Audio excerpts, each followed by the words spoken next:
Hello everyone, and a very happy Easter Sunday to you all. My name is Pastor Carl Welliver, and I am the founding pastor and general overseer here at the Church of Faith Worldwide Ministries. Today is a day of joy, hope, and new beginnings.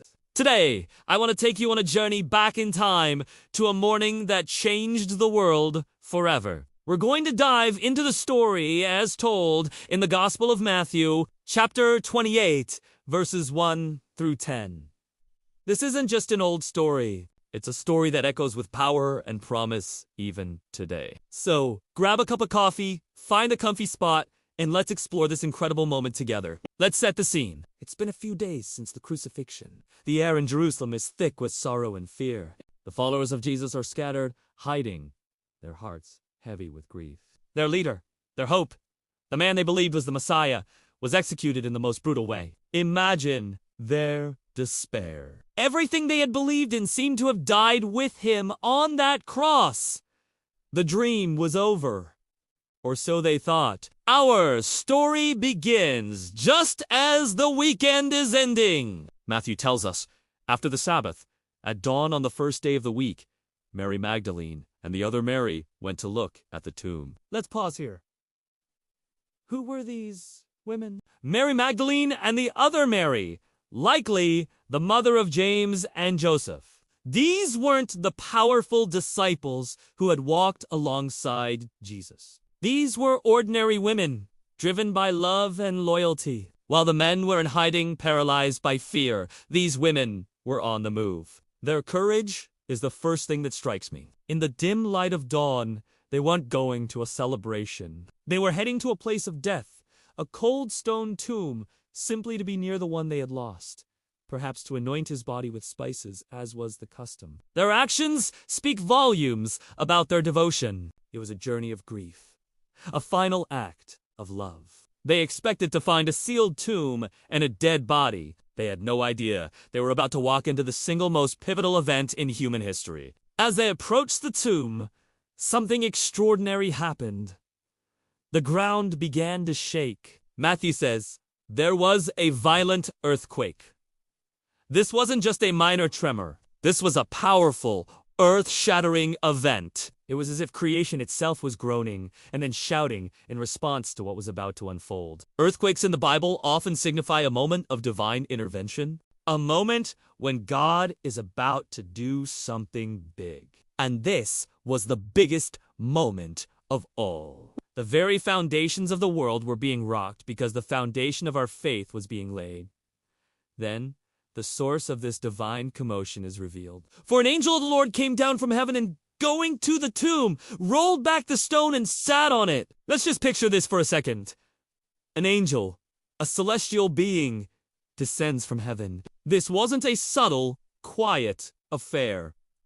This was a grand entrance. And he doesn't just nudge the stone aside. He rolls back this massive, heavy stone that was meant to seal death in, and then he sits on it. He sits on it. It's an act of complete and total authority. It's a declaration. The stone, a symbol of the finality of death, is now nothing more than a chair for a heavenly messenger. Death has been casually pushed aside. The barrier is broken. What was meant to be a permanent seal is now a seat of victory. Now, what did this angel look like? Matthew gives us a stunning description.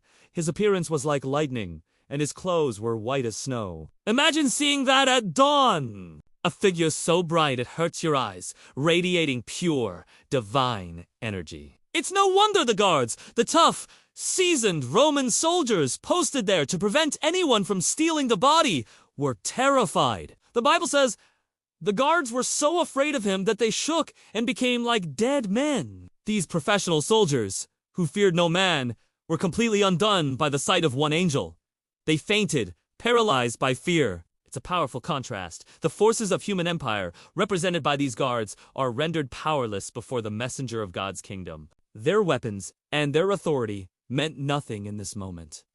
But the angel's message wasn't for the guards. His focus was on the two women who were trembling, not just from the earthquake, but surely from a mix of fear and awe. The angel speaks directly to them, and his first words are classic angelic words.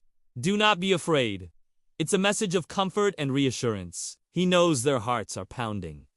He knows they are overwhelmed. So he immediately calms their fears. I know that you are looking for Jesus, who was crucified, he says. The angel acknowledges their grief, their purpose for being there. He sees their loyalty and love. He understands they came seeking the dead. And then comes a sentence that changes everything. The sentence that is the very core of Easter. The angel declares, he is not here. He has risen, just as he said. Let those words sink in. He is not here. The tomb is empty. But it's not empty because the body was stolen. It's empty because he has risen. Death could not hold him. The grave is defeated. And the angel adds a crucial detail. Just as he said, this wasn't a surprise, plan B. This was the fulfillment of a promise. Jesus had told his disciples this would happen, but in their grief, they had forgotten. The angel is reminding them and us that God always keeps his promises. What he says, he will do. The angel doesn't just want them to take his word for it. He invites them to see for themselves.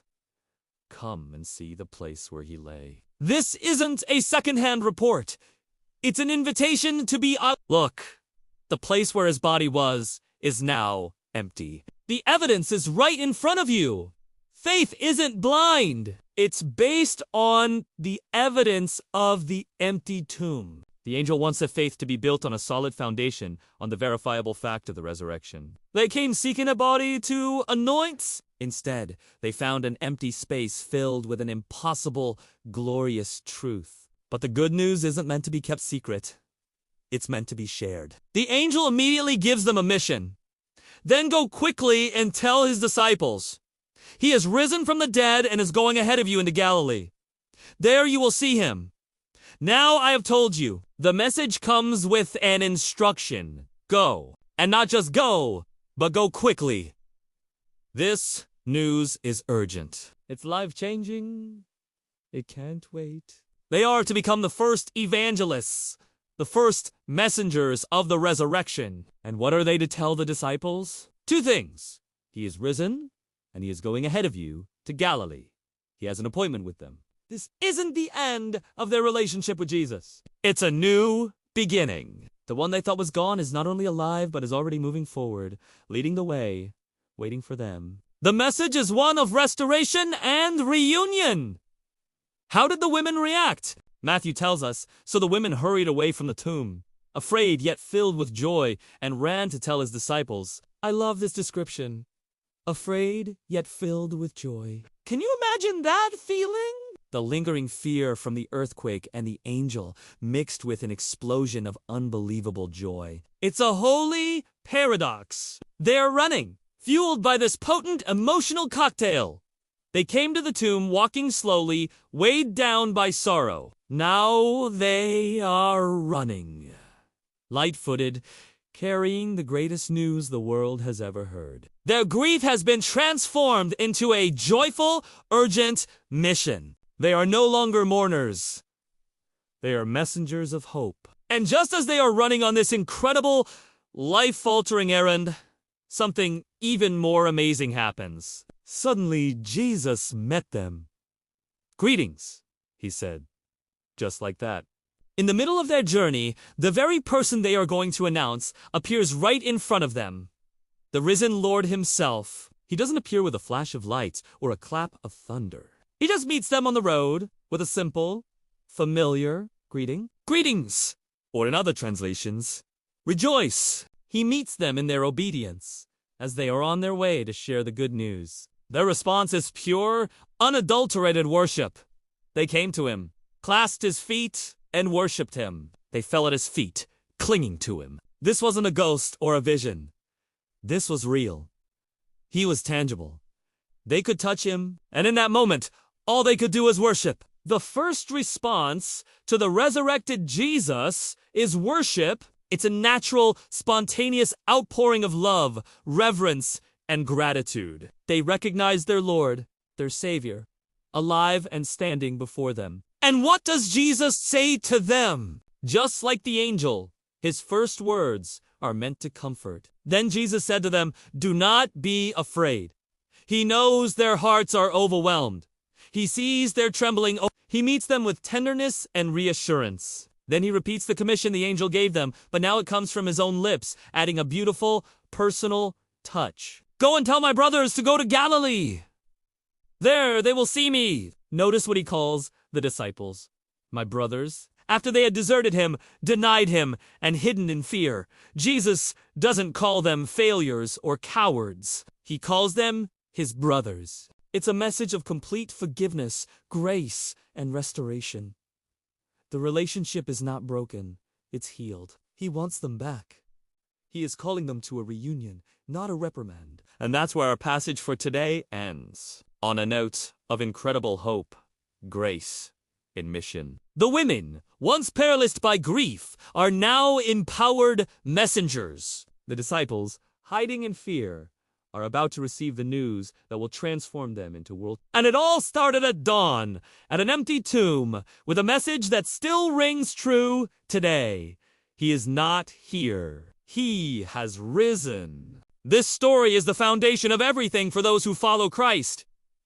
It means that death is not the end. It means that our failures are not final. It means that God's power is greater than any tomb, any stone, any guard that this world can place in our way. It means that hope is alive. The resurrection isn't just a historical event we remember once a year. It's a present reality that we can live in every single day. It means that the same power that rolled away that stone and brought Jesus back from the dead is at work in our lives today, able to bring new life to our darkest situations. So this Easter, as we celebrate, let's remember the courage of the women, the power of the angel, and the incredible, world-changing words. He is risen. Let's receive the same commission to go and tell the world this good news. And let's live in the joy and hope of knowing that the tomb is empty. And because of that, anything is possible. Thank you so much for joining me today.